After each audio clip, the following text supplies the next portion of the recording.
All right. Is it something on my shirt? No, that's the other shoulder. I'm bad at this. Looking, it's not a mirror. There's a monitor right in front of me that shows me what exactly is going out over the stream. And I guess wrong every time. If I try to point, like, oh, I want to point at that. Like right now, I'm going to try to point at Khalil Mack, who's over my head. My inclination is to do that. That's wrong. It's that. Nope. That. Left, right. There was a spot of something on my shirt, and I was wiggling back and forth to see if it was something on the screen or if it was actually on me, and it was on me. And I was like, oh, I got to get it off. And I reached for my shoulder, but I was aiming here. I don't know. I get a little bit of a pass on being a little dumb for one reason. What is that reason? What's the reason I get a pass on being dumb today? It's because I'm elderly. I'm elderly. I'm old. Older than I used to be. Sucks.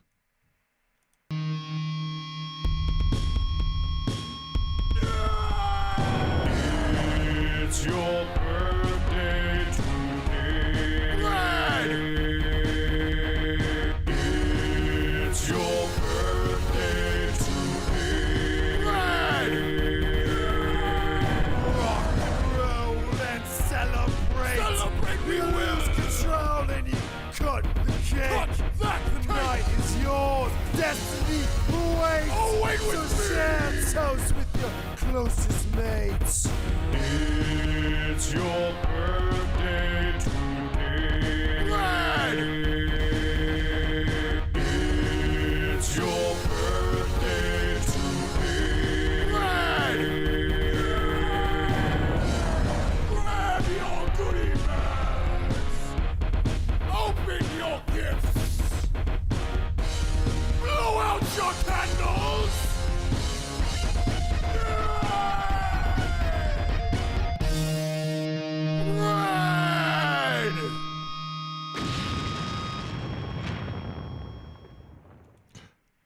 I don't know when. Oh. Saving money. No, not that. I don't know when we found that or when I found that. I do. I don't know what age my wife turned, but we had a birthday party. It might have been her 40th. Sounds about right. I feel like the song's been in my life for that long. That song exists for every name you can think of. If you've got a kid, you made up your own name, maybe no.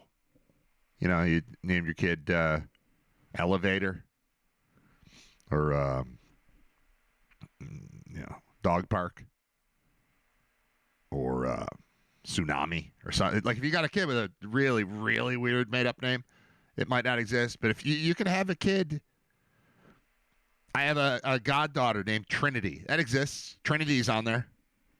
I know that name from The Matrix and her being my goddaughter. And that exists. So, like, any name is there, including Brad, all my kids, my wife, whatever. So we had a party. I think it was my wife's 40th. If it wasn't her 40th, it was still her party. We were in the backyard. We have a projector and a screen in the backyard, and we were just kind of singing happy birthday like regular, like peasants, like normal people do. And I found that and then cranked it, and it's been a hit ever since. So now anytime there's a birthday at my house, and you got 11 people standing around in the kitchen singing happy birthday to a 9-year-old, as soon as that ends, all of a sudden that starts coming out from my phone. I don't necessarily put it on speakers. Although if we have a speaker set up, we're doing it outside. That's what I do. But it's your birthday name. You just type that in on YouTube, and that video will come up. The same thing. Just, surfers falling in water and fireballs and explosions and singing goats. Everything. Sheep. That's a sheep, not a goat. You know what I mean? I probably will play it again before the show's over, because I love it. And like my favorite thing that's going to happen on the show, other than having Scott Wilson on. Scott will be on. So he's my favorite. But then in addition to Scott, or other than Scott, my favorite thing that will happen on the show today already happened. So like the rest of it is just noise. It's your birthday today. Me. I'm in my 50s now. I'm not 50 anymore. I'm in my 50s. 51 today. Happy birthday to Mike Shope, Jeremy and Jason London, the Reverend Billy Graham, Coy Wire. I want to say Chris Benson, the former pitcher. This is all top of my head. Madam Curie. Happy to not have polio? Yeah, me too. Wouldn't have happened without November 7th. November 7th is a big day. Did I say Mike Shope yet? Who else? There's more. Anthony Thomas, the A Train. Played for the Bills briefly, running back. Jonathan Linton, I believe, is November 7th. This is all top of my head. I have not looked it up. I've looked it up before, obviously. But, like, I looked it up as a kid, so I know the people older than me. The ones younger than me are always a surprise. It'll just happen, every 3 years I'll stumble upon a new November 7th birthday, and I will text it to my good friend Mike Shope, who is 54 today. I think Mike's 3 years older than me, but he's November 7th. I'm November 7th. Happy birthday to me. Doesn't really mean anything, but it does. There is something nice about waking up and it's your birthday. And just everybody says, I had to answer, 12 text messages this morning when I woke up, because I wake up later than other people. Like, I didn't look at my phone till, 8:45 or something, through blurry eyes because I sleep in my contacts. So for the first 10 minutes I'm awake, my eyes don't work. I know this is not recommended by ophthalmologists and opticians and whatnot. But that's what I do. So I can't see real well early. So I didn't totally know what I was doing when I was just replied, thanks, thank you, thanks. Thanks, man. Thanks, Ray. I changed it up a little so it wasn't a cut and paste. I don't want people comparing notes on how I replied to their birthday texts. And then there's the Facebook part of it. I'm old. Facebook is still my primary social media thing, which I think is good because it's less hectic in there. I don't feel like I'm missing out if I'm not looking at Facebook. If you don't look at X, I'm just going to call it X now. I'm going to switch. At age 51, I'm going to start calling it X. I'm not going to refer to it by its former name anymore. You just look at X. Look at the people tweeting on X. That's if you forget about that for a week, which I do. I don't know. I don't care. You try to jump into a conversation that's already flowing. On Facebook, it's like static. It just sits there. Oh, it's somebody's birthday. Oh, Brad's selling meat raffle tickets. Oh, I'm still selling meat raffle tickets. We have moved. I have 25 total to sell. We've moved 13 in the last 24 hours, which leaves me with 12. They're $15 a piece, or you can have 8 for $100, which I think makes it $12.50. Is that right? $12.50 times 2 is 25. Yeah. So it cuts it to $12.50 a ticket if you buy a whole table. Then you get to sit with your friends. But if you want a full table, you better get to me soon. You can either text me at 716-288-5246 if interested, or you can email me, bradwriter@gmail.com. But we've gone through a little over half. The event is 2 weeks from today. It's at the Variety Club building on Transit Road, on Broadway, right near Lancaster Country Club. If you're familiar with that area, cool. If you're not, it's still there, whether you know what it is or not. It's out there. It's Broadway in Lancaster. It's in 2 weeks. Starts at the doors open at 6, first spin at 7, $15. It supports my kids' 9U travel baseball team. My son Drew, who was on the show yesterday. I should have talked about it when he was on. He was pitching. There was video of him pitching. The audio of that was on accidentally, which overwhelmed the audio. I apologize for any audio issues yesterday. I had Joe Licata on, and it was great. And if you were listening live, you could barely hear him. If you go back and watch it on YouTube or listen on Spotify or whatever, you'll hear him much better. there was this echo that was going on because I had a speaker playing it. It was recorded. I recorded it the day before, and then I was just playing it. And I was sitting here while it was playing, but I also had this headset sitting over there, right next to the speaker that was playing the same thing. So everything I was saying was really loud. Joe was quiet. It would have been fine if you just heard it that way. But instead, you heard that plus the speaker coming through the microphone. So there was this echo. So I was super loud and echoey. And then Joe was borderline silent. And so that kind of messed it up when it happened live. But if you go listen back, it's fine. What was the point of my meat raffle? If you want to buy meat raffle tickets, let me know, because I got to get rid of these things, because I am in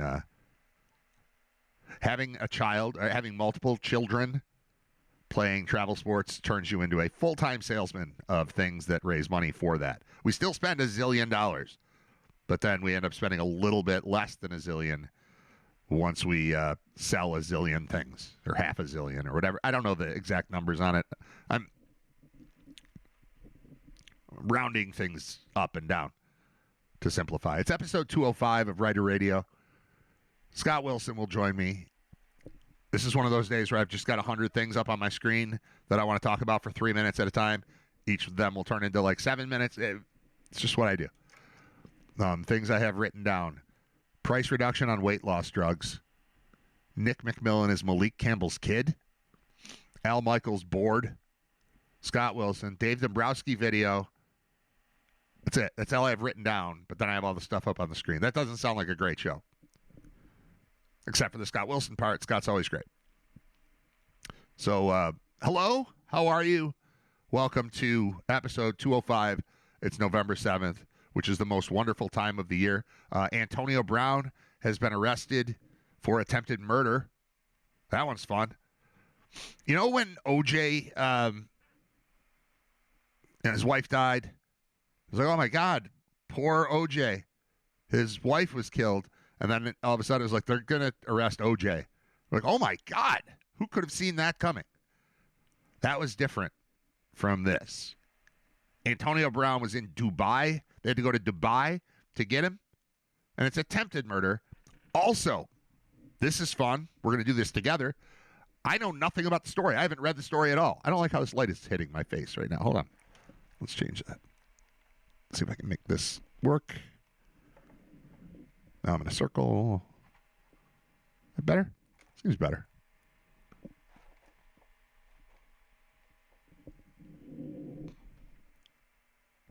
I don't know. Maybe. It's not pointed the right way. Twist. Good enough. Good enough. I mean, nobody... Does it matter? If this light is off, like what? Here's the light off. I look like that. Light on. Yeah, that makes a difference. And then I've got 3 settings too. So this is the kind of the medium one. There's a white one, a yellow one, not yellow, but like incandescent looking. And then there's this, which is kind of in between. So this is the in between. It seems the best. That's the white one. That seems kind of blue. That seems kind of orange. That's the in between. We're sticking with that. Look at that. Marie Curie's birthday just popped up on my thing. I'm going to click on that, see if it gives me more famous birthdays. Because I was mentioning, actually, I should Google this. No, not Bing. I hate my computer just decides that I want to search with Bing. Nobody wants to search with Bing. I know Microsoft, you're heavily involved in all this stuff. You're doing a great job. You've been a big part of my life. I appreciate it. Leave me alone on the search thing. Stop hijacking my browser and turning it into a Bing search. I don't want a Bing search. I mean, just think about it. What do? I go on Bing and Google something? That's a verb now. I use Google to Google things. I don't want to use Bing to Google things. That doesn't make sense. Stop it. All right. Famous birthdays today. I want the not so famous birthdays too, because all those former Bills. I had Coy Wire for sure. Happy birthday, Coy Wire. Jonathan Linton. Happy birthday, Jonathan Linton. Anthony Thomas. Happy birthday, Anthony Thomas. Those are the 3 that I know that played for the Bills. But like anybody new, Anybody in the last 10 years or so? I have no idea when their birthdays are. There might be somebody else. They're not going to show up on this. Let's see what we got for famous birthdays. See, I don't know Duncan Joseph, the TikTok star. A lot of TikTok and YouTube stars here. I don't know these people. All right, singer Lorde. Never be royals. Oh. It's her birthday. She's 29. I feel like I've known about her for too long for her to only be 29. There's Coy Wire. Look at that. Coy's showing up right after. It's a TikTok star, Lorde the pop singer. TikTok TV actress Dara Renee, 25, don't know her. YouTube star, don't know him. And then Coy. What's up, Coy Wire? I used to do a show with Coy Wire. Who else do they have on here?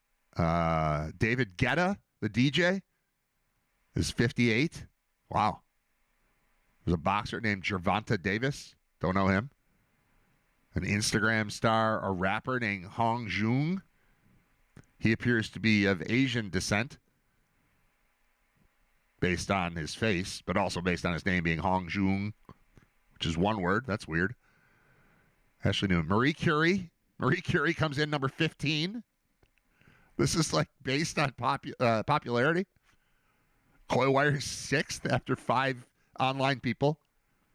And then Marie Curie, physicist, died in 1934. She comes in at number 15. Actor Adam Devine.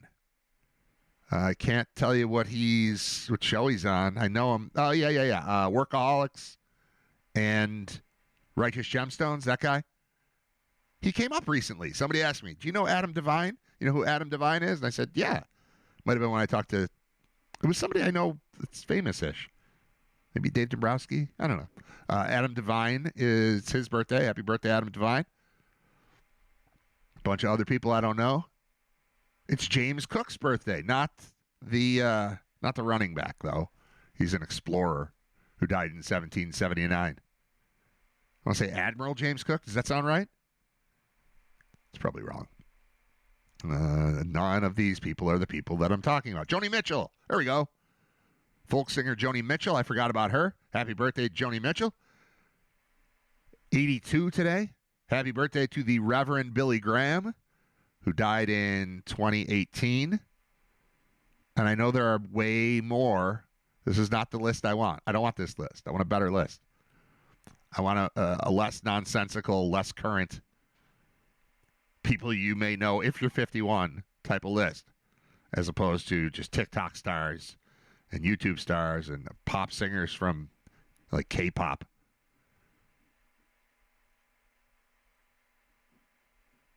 And Mike Shope. It's Mike Shope's birthday too. Make sure you call Shope. All right. I played the birthday song for myself. I'll play it again. And I'll remind you that this song exists for everyone. Not just me. But anyone with a human first name. This exists. You just type in, you go on YouTube and you type in, it's your birthday today, and then the name of the person that you're looking for. And I would recommend someone find the Mike one and call in and play it on their show today. It's not a prank. It's a birthday wish. Someone should do that. I'm not going to do that, but someone should do that. Mike and Chris are on starting at 3 to 7. I would recommend the 3 o'clock hour to do this. If anybody from the station is listening, either help me or just shut up. No reporting what I'm talking about right now, okay? Looking at you, Whitey. Whoever might be out there listening, I recommend the song. Why does it think the next thing I want to watch after my own birthday song is Pink Pony Club? Because it's not. It's not at all. Do you want free internet? No. Forever? You got it. Yes. We're offering free I do. fiber-powered internet when you switch for mobile. Shut up. This is what you want. This is what you want to do, but you want the mic version. It's your birthday today. It's better with the visuals. It's your birthday today. Rock and roll and celebrate. We lose control and you cut the cake. The night is yours. Destiny toast with your closest mates. It's your birthday today. Right.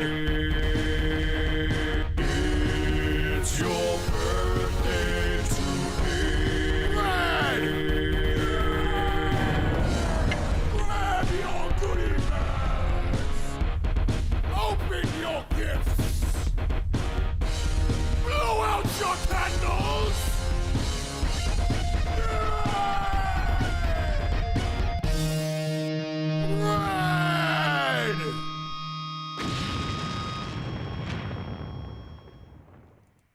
So yeah, that exists for everybody. Anyone can do that. Anyone can make that a part of their birthday celebrations. It works great right after candles get blown out. Highly recommend. All right, back to the regular show. Just throwing it out there. Happy birthday! I gotta find the birthday list. There's got to be a better birthday list.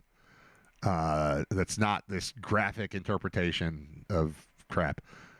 Today's famous birthday list from Cleveland.com. Cleveland.com. Is that going to do enough for me? Includes celebrities. Lord. All right, maybe.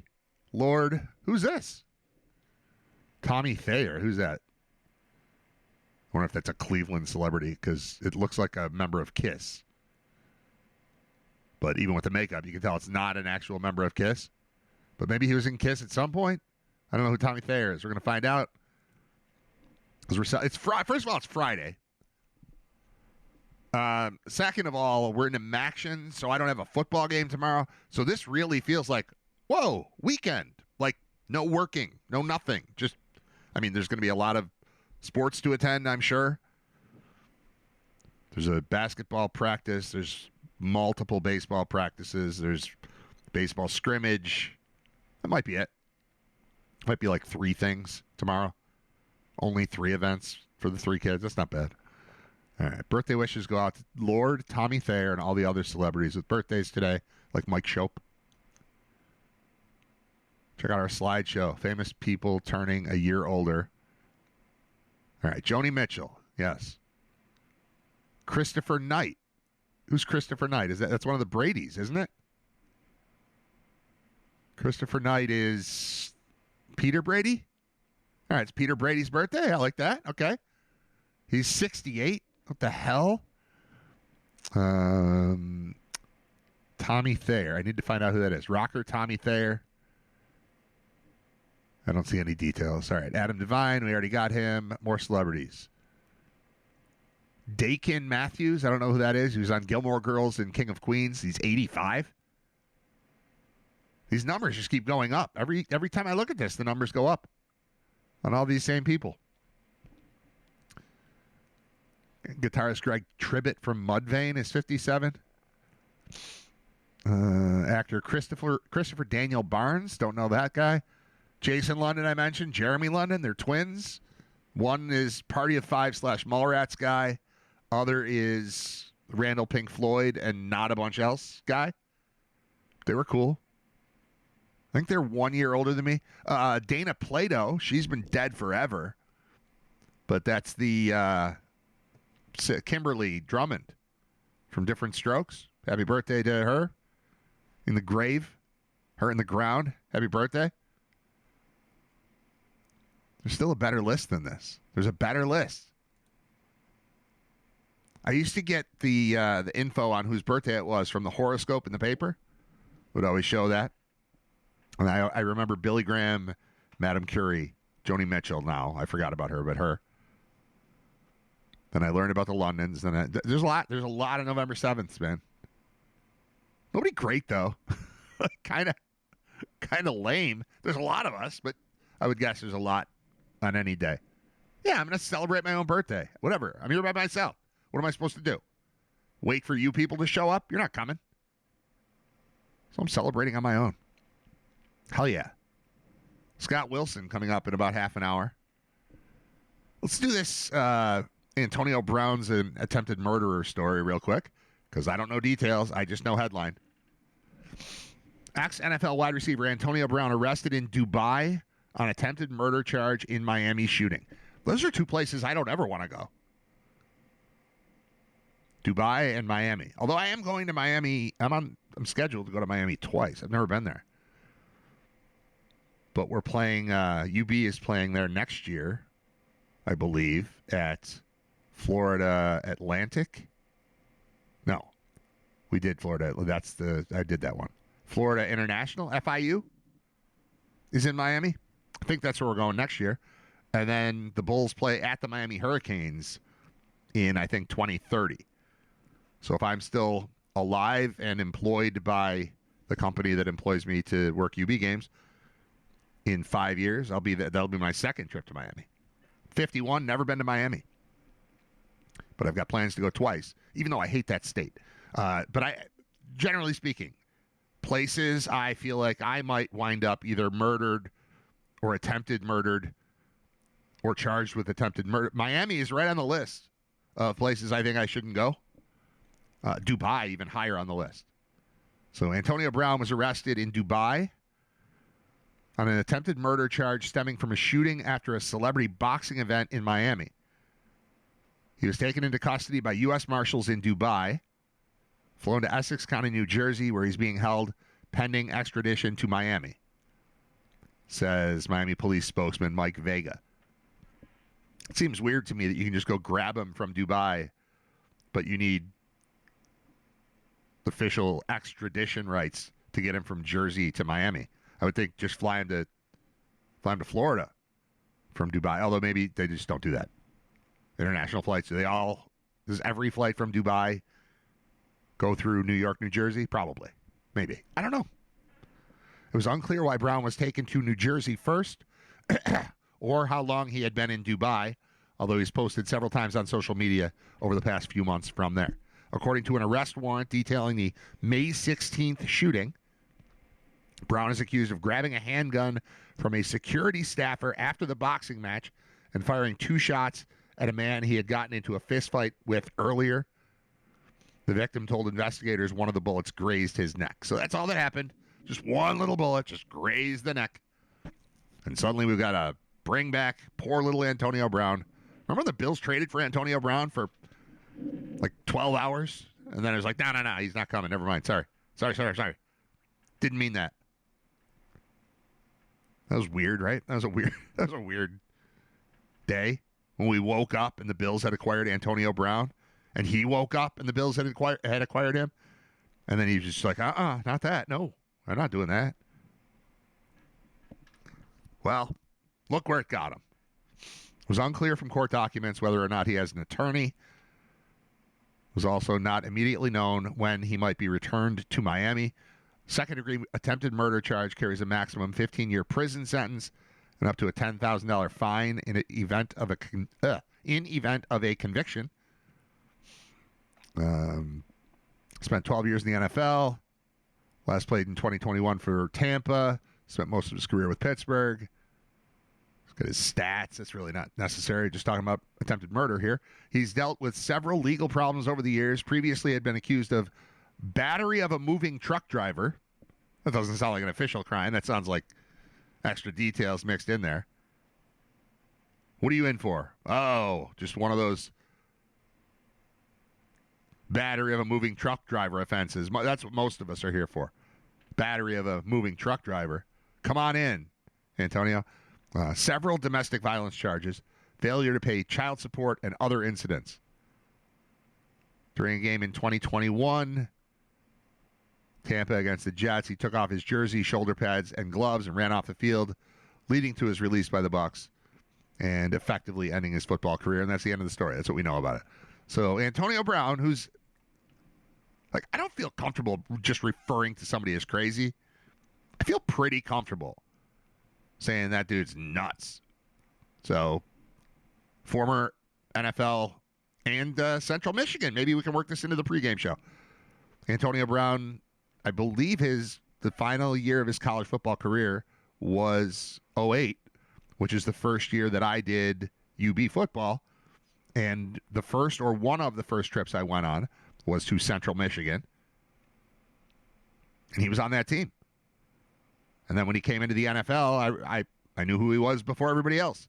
That's one of the cool things about UB football. Like, I saw Saquon Barkley become a college football star.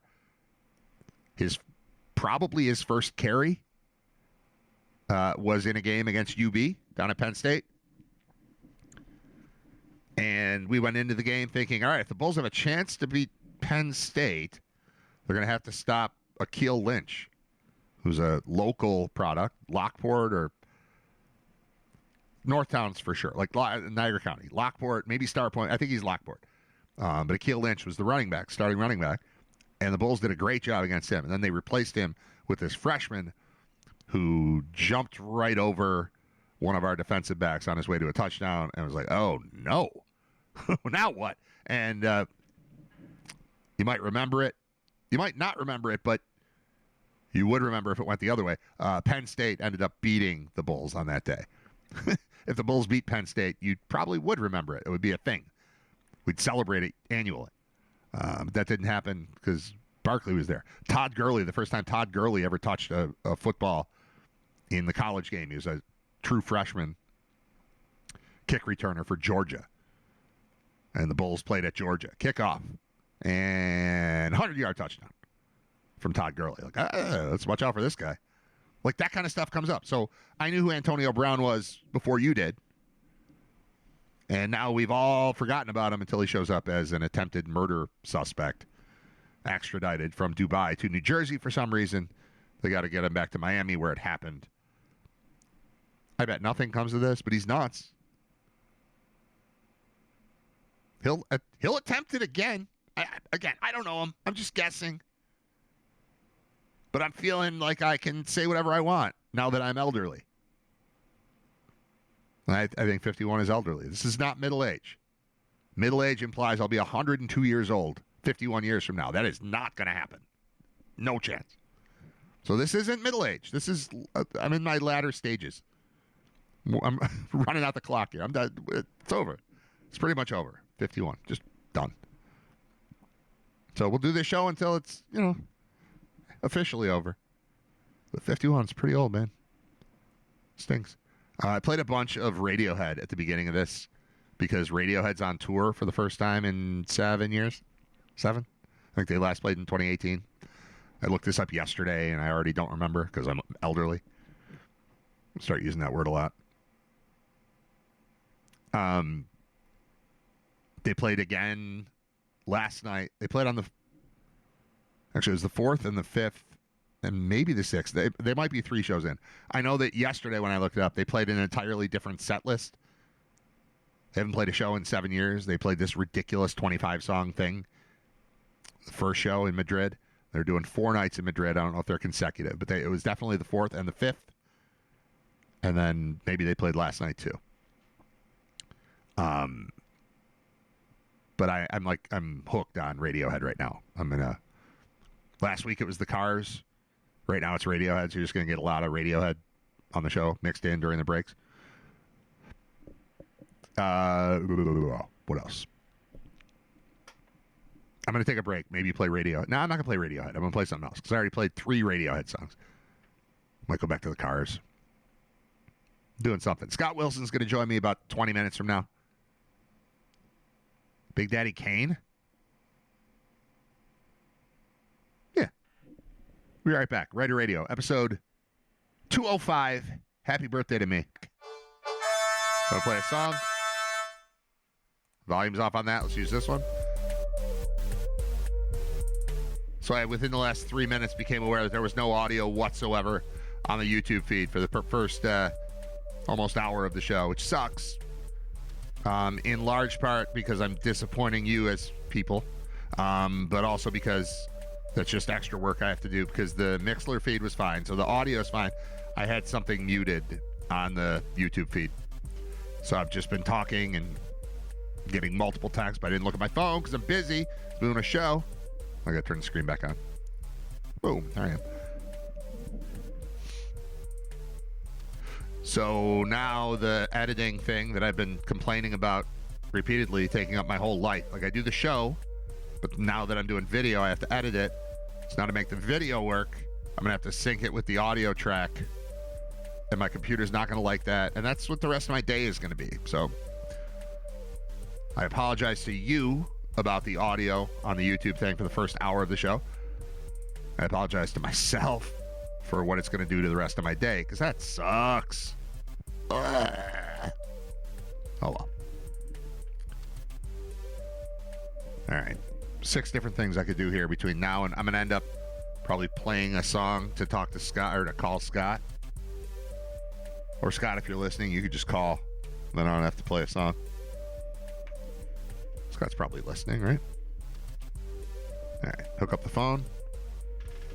Put it on the little stand so I see it if it rings. See it light up. If Scott calls, we'll just talk to Scott. Otherwise, we'll at some point play a song to call Scott. Is that fair? All right. Enough of this thing. Stop. All right. So we got the audio fixed. I had multiple text messages saying, I don't know what's going on, but I can't hear you at all on YouTube. There's no sound. I don't know if it's me. It's not you, it's me. It's always me. It's always me. But there seems to be a problem that might be stemming from me. It's me. It's always me. Sorry. That sucks. That sucks because I'm focusing on the YouTube part instead of the Mixler part. I'm mentally converting to the fact that I'm doing a television show, not a radio show. Either way, it's just online. And I'm focusing on the video part and then leaving the audio people behind. My roots, where I began, where it all started, I'm leaving that behind to join the video digital age. And then I screw that up too. So, damn it, I would say. Damn it about the hour I just spent speaking in silence. You just came to YouTube. You're like, I don't know, this isn't working. You turn it off. That sucks. When it's posted online later today, it'll all fit. You can get the whole first hour. Mostly I dwelled on the fact that it's my birthday and that I'm old. And then I was talking about all the people who have, like, celebrities who have the same birthday as me, including but not limited to Mike Shope. Wish Mike a happy birthday today when you call his show, 3 o'clock on GR. And then I looked up a list of people, and the list I found of November 7th birthdays had way too many, like, TikTok and YouTube stars that I don't know who they are because I'm old. And, you know, K-pop rappers. I don't know these people. I went with the old standby Wikipedia. We go way back, Wikipedia and I. Hi, I'm old. Here's what the internet is to me. Wikipedia, YouTube, Facebook, IMDb, ESPN.com. If they took away the rest of it, I'd be fine still. I don't need anything else. I'd be good. Because I'm old. But there's a whole world that exists of people who have the same birthday as me that I've never heard of because they're famous and popular in a digital realm that I have not explored ever. Oh, well. So I went back to the old standby, which is Wikipedia. And that, like, there's the real list. So I found another former Bill that has the same birthday as me. I already mentioned Coy Wire, Anthony Thomas, the A-Train, who was briefly a member of the Bills. You know him better from Michigan and the Bears. But he's November 7th. I mentioned Chris Benson, the pitcher. He's actually 1974. He's exactly the same day as me. But there's a former Bill that I didn't realize or I forgot about. David Nelson. Remember David Nelson? He was a wide receiver when the team wasn't very good. I don't know who he was catching passes from. Maybe Fitz. He's the guy that he had a girlfriend that was on the Cowboys cheerleading squad. And he, like, went over and gave her a football during a game there or something. Remember that guy? Seemed cool. Happy birthday to him. On the same list of births from November 7th is deaths on November 7th. And we've got an all-star team, man. We've got an all-star team of people who have died on my birthday. I'm only going back to 2011 for this. I'm sure there are way more.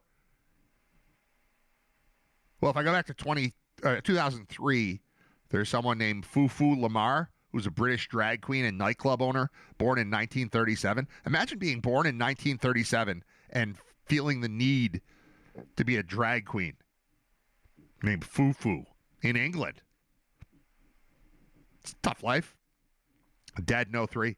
The great Joe Frazier. Died on my birthday. Died on this day in 1944. And then we had a real rough run over the course of 2 years. In 2016, on this day, we lost two people born in the 1930s, both of them pretty famous. Leonard Cohen, the Canadian singer and songwriter, writer of my least favorite song in world history, Hallelujah. I hate that song. That song sucks. Want to hear a good version of it? This is the only good version of Hallelujah. I like big butts, I cannot lie. You other brothers can't deny. When around things in your face, you get sprung. This is Sir Mix-a-Lot's Baby Got Back. When a girl walks in, you pull up tough, 'cause you noticed that her butt was stuffed. My homeboys tried to warn me so horny. I seen her dancing to hell with romancing. Baby got back, oh baby got back. We don't have to listen to the whole thing. That's the only version of that song I like. So Leonard Cohen, he's a legend. I like other things he's done. I hate that song. I hate that song. Oh my God, Jeff Buckley, he's so beautiful. He sang this song. That song sucks. That song sucks. If you like that song, you just haven't listened to enough songs. That's a terrible song. It's the worst song. That It's Your Birthday Today, Brad song. Somebody guy who just goes, "Rah!" is better than Hallelujah by Leonard Cohen, who died on this day in 2016, same day that we lost Janet Reno. Then a year later, Roy Halladay, bang, plane crash, dead. Love Roy Halladay. So 2016, Leonard Cohen and Janet Reno died on November 7th. 2017, Roy Halladay died on November 7th. The Bulls played that day. I remember going to a game and talking about, because Halladay was he was a Philly for a while. And John Fuller's a Phillies fan. And I remember talking about this. I remember being in the G Club, which is the cool where the people from the suites hang out right next to where we do our games at UB. I remember being in there watching like news stuff about Halladay dying. I'm going to look that up. Roy Halladay, all right, 2017, November 7th, 2017. The Bulls either played that day or the next. UB Bulls football, November 7, 2017. And they beat Bowling Green 38-28 on that day. Yep. Tyree Jackson had a career day. Oh, let's look at that. And we're going to talk to Scott Wilson in a minute, too. Let me look at my phone. Did he call and I missed it? No. All right, I'll just call Scott.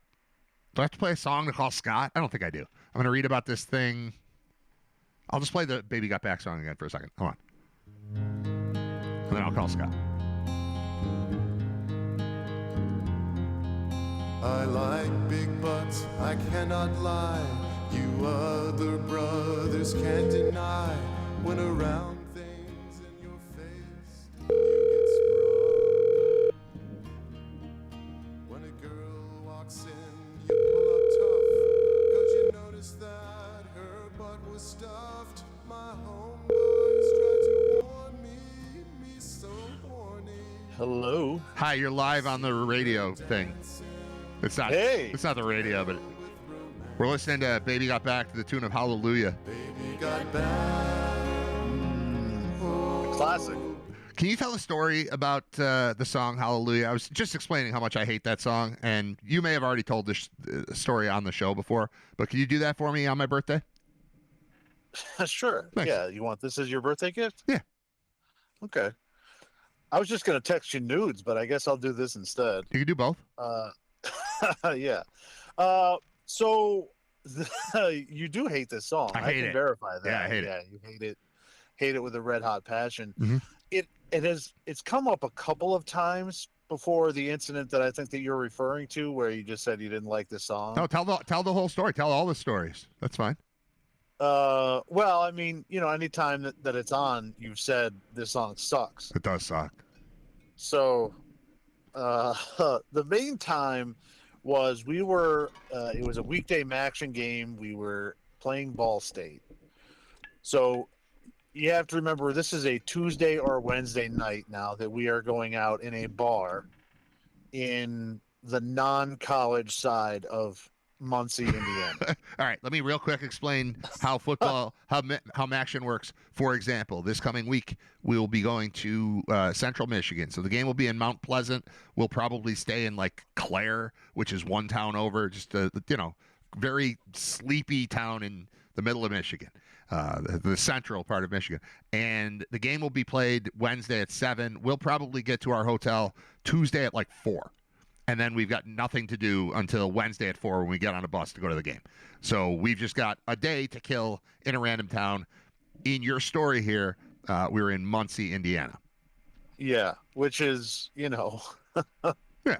it the is. meth capital of Indiana. Yeah, it's all right. It's where I got my credit card stolen, or my credit card number was compromised. Oh, that's right. Via Walmart, where somebody was buying used iPhones with my credit card because I was in Muncie for 5 minutes and suddenly I was buying iPhones there. That's so right. it's screwed up. I can't use, to this day, I can't even be a part of Walmart.com because my account is compromised.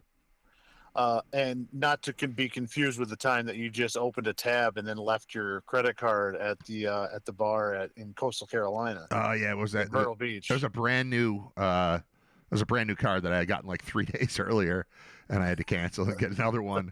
I can't remember the name of the place, but it ended with 3 Z's. It was like sliders or right sunsets. All right, go ahead. But Ball State, Muncie. The Muncie, Indiana, for a majority of the season when we go out, it will be a Friday night, which is usually it's right into the weekend. You get a lot more people, you get a lot more action. There's a lot more stuff to do. Yeah, there might be a band. There's probably happy hour Right. pricing. Somebody's got margaritas going on. Like there's stuff. Yeah, there's stuff going on. But when you're Tuesday in the non-college section of Muncie, there's not. Right. There's just not. No. So Might as well be in Sloan. exactly. So we ended up going out. We found a bar down the street from the restaurant we ate at. Went in. It's open. There's maybe 7 other people in there, which is fine. They've got a pool table. That's all we need. That's the draw.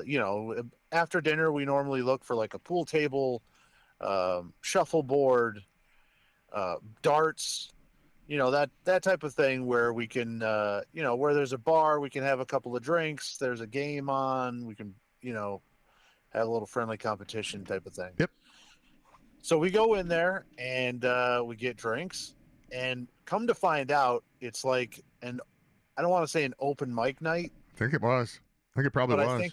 But I think it was, and only one guy showed up to do it. So it was basically just his concert. Yeah. Like if you're the only one that shows up at open mic night, it ends up just being your show. Yeah. Yeah. So he's up there. He can moderately play guitar, acoustic guitar. He plays a couple of songs. And this is a smaller place. He is kind of up in the window stage type of area that, behind it is the window to outside. Yeah. We are probably 15 feet in front of that with the pool table playing pool. And he's ruining our game. We're ruining his set all at the same time. Right. Because it's the 4 of us. There are 3 elderly people at the bar, a bartender, and then it was, the performer, the person running the soundboard, and maybe 2 or 3 other people. Yeah, on a Tuesday night in the non-college part of Muncie, Indiana. Right. So, he had played a couple of songs. I think that he had played a Springsteen song where there was a little bit of talk between like, oh, there you go, Paul, there, John. You guys love Springsteen. This is perfect. Right. It's like we're in New Jersey, you clowns. So we eventually continue to play the game of pool, and he works into this long acoustic rendition of the song Hallelujah, as originally sung by Leonard Cohen, right? Yeah. It's his song. And he's really I don't know if it was an artistic choice or just because, as I said, he's moderately good at guitar. Yeah. It was like a long drawn out version of it. Of a song that's already long and drawn out. Yes. It's Right, it's already right. the mopiest, sleepiest piece of garbage song that's ever been written. And now he's like, you know what? I think this would be better if it was slowed down. And it took 11 minutes to sing what should be 8 seconds long. It's a crap song. Let me make it slower. That should improve it. Was his plan. Right. Yeah. So he starts playing, and then I start to laugh, and I look at you, and I think I say something along the lines of, "Oh man, they're playing your song," Yeah. and you kind of laughed, and it continues on, and I think it's in between the end of the first chorus before it gets into like the second part of the song. There's like a short, as I said, he's drawing it out, so instead of like just kind of rolling into the next thing, there's a little bit of a pause there. Uh-huh. And in the pause, that means that the entire bar is dead silent. Yep. And in that silence is filled with your voice, because I think that you expected him to Keep playing the song? keep playing the song. Yeah. So there's One would probably like think. a 3-second break where you're not expecting there to be a second. You're not expecting there to be any silence. But there was, and the entire bar is dead silent. And you just go, wow, this song sucks. Loudly, because we're 15 feet from the stage. Yeah. So the speakers are loud. Yep. But in this case, there was no sound None. in the Yeah. entire bar except for you declaring that this song sucks. Yeah. Wow, this song really, really sucks. And it's one of the funniest things ever, because everyone in the bar heard it, They had to, yeah. and that includes the performer, as locked in as he was, Yeah, he was to hear it because passionate. of our proximity. He was passionate about that song. He was Right. it probably took him out of it. Probably took him out of the moment. Or maybe he was so locked in he didn't hear it, but there's a No, decent there's chance. no way he couldn't hear you saying, wow, this song sucks. There's a decent chance he's doing a show right now where he's talking about the time he performed in Muncie on a Tuesday night on the non-college side of Muncie, and this happened to him. But do you think he remembers it? I bet he remembers it. I would assume that he remembers it. I would bet he doesn't tell the story. Yeah, probably not. Unless he's become, Cool. Now he's cool. Now he knows how bad that song. Maybe I Right. changed it. Maybe he never played the song again. maybe. Unless he's become a real recording artist, maybe he's turned into, like some type of country star and we don't know who he is or something like that. And he will tell that story. I don't think that he would tell that story very often. Well, he wouldn't tell it there. If he's still playing That's not there, one that you tell your friends, I don't think. not if you're still playing there. If he's still if that's still his gig, is open mics Tuesdays on the non-college side of Muncie, Indiana, with his guitar where nobody shows up. I mean, he wishes four people would show up from out of town to play pool, because nobody's going to see that guy. If he's still playing there, he doesn't tell the size of the story. bar. Yeah, it definitely did. All right. Thank you. Yeah, that was. Thanks. I was that's talking about that when you weren't here, and so it was better to have you here to tell the story. That's one of, and I just should also state that you're not by any means a tough crowd when it comes to if we happen to be around a live performer. Oh no, I love it. I love live music because we ended up. We almost, I forget where when we played Louisiana Lafayette Oh yeah, a couple of years ago. that's the first one I thought of just now. We had to pick between two bars, one where there would be a live band coming on later in the night that did exclusively their take of sea shanties. Yeah.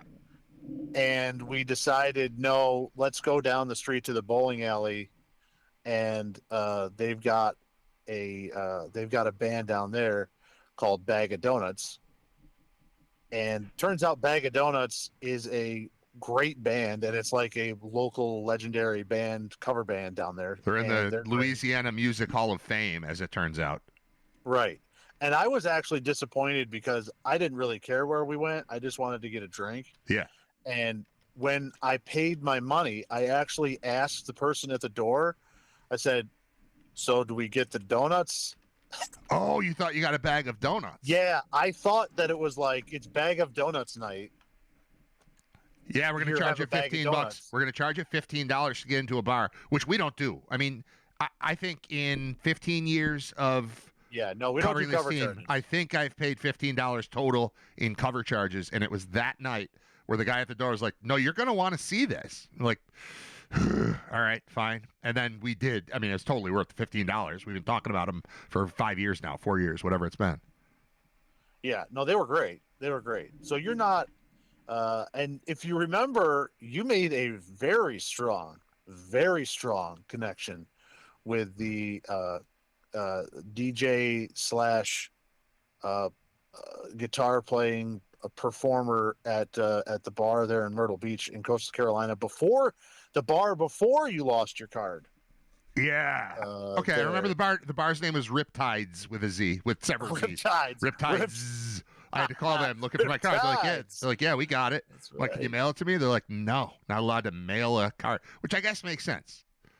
I guess makes sense. Like, I wouldn't want them to. I mean, I wanted them to in the moment. But that's right, Riptides. All right, now back to the. Oh yeah, okay, that JT. JT. Is that his name? I JT mean, this something? guy, yeah. This guy, first of all, One man band. big one man band, big fan of Brad Ryder. I mean, he's a Ryder file, if that's a thing.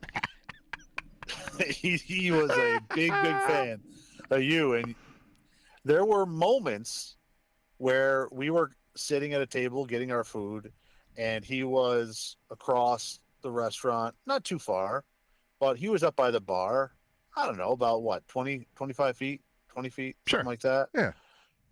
Away, where numerous times, several of us at the table noticed that he was singing the song to you. Yeah, that was cool. There was a lot of direct eye contact. Yeah. And you were into it. You're like, this is my guy. This is great. Yeah. And he was okay. It was fine. He was doing okay. a lot. I appreciate what he was doing. One man band, I appreciate it. Like what I'm doing for the show. I do a bunch of things on the show, and I'm proud of the fact that I'm accomplishing the work of several people. And he was accomplishing the work of several people while entertaining a live crowd. So I had that. I was not physically attracted to him, but I think he liked me. Yeah. Yeah, like I'm a bear. No, I think so. I would be a bear. You were what you were is a bull. You were a University of Buffalo bull is what you were, and you were in the house, and he took a shine to my friend over here, and that was. It's one of those the restaurants that also had that bar, and then they had the performer, and it was right like on the beach, so there were also women there dancing in bikinis. Yeah. Yeah, it was a good trip. And when I say that, it's not as cool as you think. Oh. It wasn't like they were paid to be there to dance in bikinis. They were just women on a Friday night in September. Yeah, drunk from the office. Like left the office, drank for Right. 3 hours, and then started dancing in bikinis for us. Right. Between us and JT or JD or whatever he was. That was another live performer that we had. He had the I was impressed. He had the thing the Frampton thing going on. I don't know what it's not a harmonizer. No, it's a like the thing you stick in your mouth there. Talk box. There's a name for it. It's like talk boxes, whatever. He had one of those. He had that going. He had some. He was okay. He was okay. But the main story was the fact that he was in love with me. He was. Yeah. You walked in and the seas parted. Yeah. Right. And he sang some of those songs to you.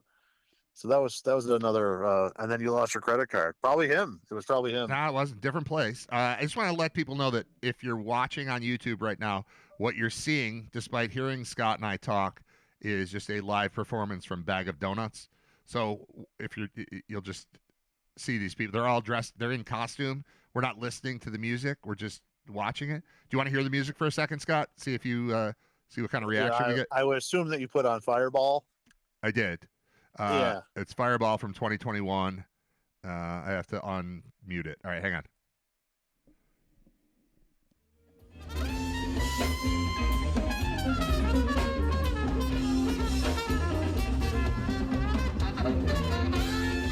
There's a guitar player dressed as Gene Simmons. I don't know what the drummer's supposed to be. Maybe Road Warrior.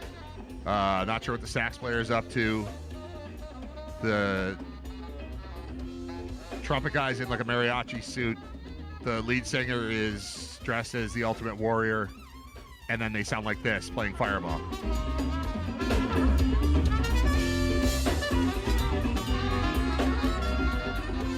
All right, I'm going to turn the volume off on that so we can continue talking. But just so people understand what the hell we're talking. This is That was a great band. That was a great band. Straight up fantastic party band. If you walk into any place and this is what's playing, you're going to have a better time than you would have had they not been playing. They're just awesome. And I would go to New Orleans just to see them in their environment. They're in their hometown. But my God, they were awesome. I would like to see them here. If we could, fill a place, I would pay to bring them here if I thought people would believe me and go see them, because everyone would have a great time. Sonically, great, but they also throw in the dressing up as random things to make it visually fun. Astounding. It's the ultimate. The lead singer is the Ultimate Warrior who's just pounding on a cowbell right now while playing Fireball. It's the best. It was absolutely the best.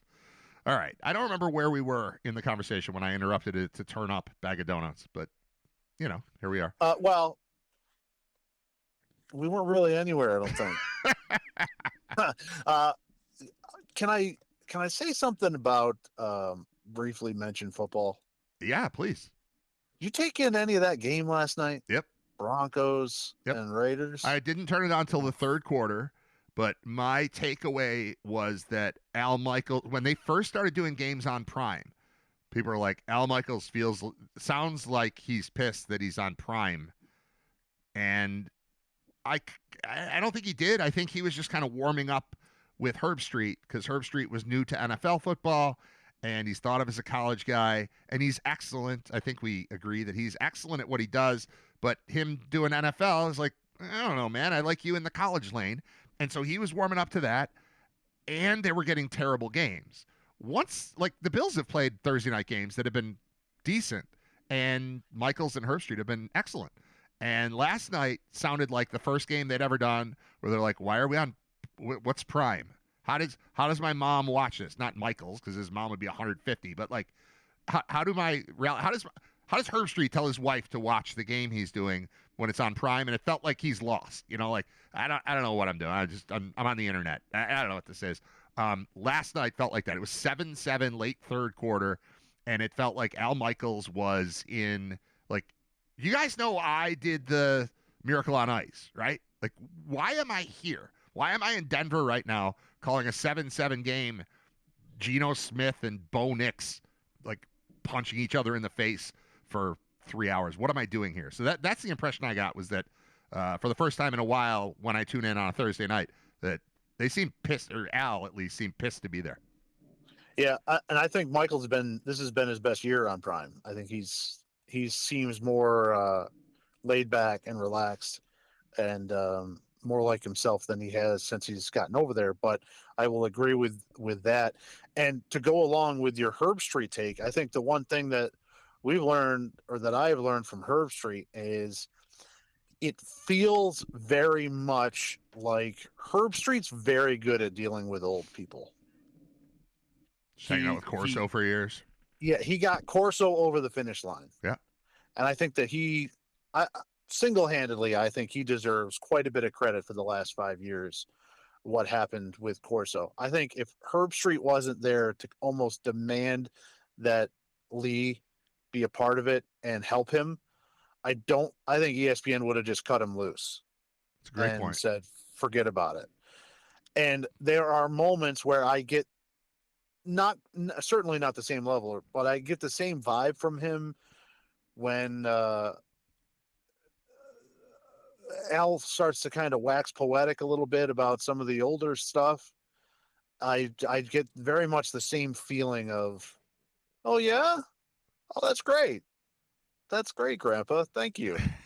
I'll and I give him credit because it doesn't come off as condescending. It comes off as polite Interested. and right, and he's able to roll with it. And I felt a little bit of that last night.